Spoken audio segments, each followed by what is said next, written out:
Every great project starts with an idea. Imagine you've just finished writing the code for a website that books tickets to Mars. Hours of work later, it runs perfectly. But right now, it only exists on your local machine, completely isolated from the rest of the world. To make that application accessible to users everywhere, it needs to live on a server. And before servers can talk to each other, they need fundamental rules, like basic Linux commands and properly configured network interfaces to establish communication. You can practice this right on your desk. By setting up virtual machines, you create a local lab environment where two separate computers use IP addresses to find and talk to each other across a simulated network. Running an application on a local, manually configured setup is great for early testing, but when thousands of real users suddenly arrive to buy their tickets, a single laptop simply cannot survive the weight of the public internet. Faster, energetic tone.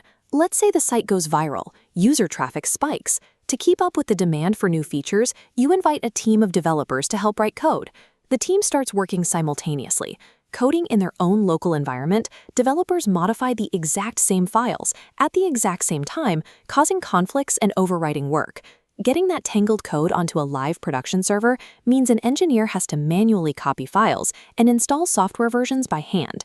Relying on a human to type out complex commands during a traffic rush is slow, and it guarantees mistakes. A manual workflow breaks under pressure. To scale globally and collaborate safely, the team has to abandon the manual kitchen approach and build an automated digital factory. The first step is organizing the team. We use a version control system like Git, hosted on a platform like GitHub, giving the team a centralized hub for their code. Instead of guessing, developers use simple commands to pull the latest updates to their laptops, work safely on specific features, and push their local changes back up to the shared repository.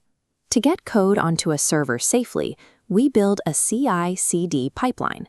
Think of it as an automated conveyor belt running code through a gauntlet of automated tests.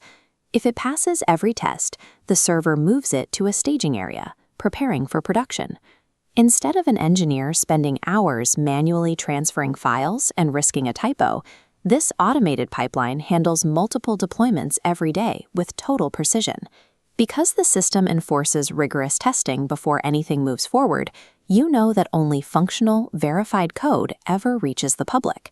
The traditional anxiety and fear of deployment day completely disappears.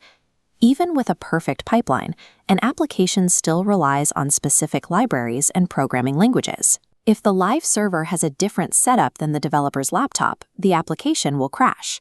We solve this by packaging the code and its exact dependencies inside a standardized container, using tools like Docker. These identical containers can then be dropped onto any server, physical or cloud, and run exactly the same way every time.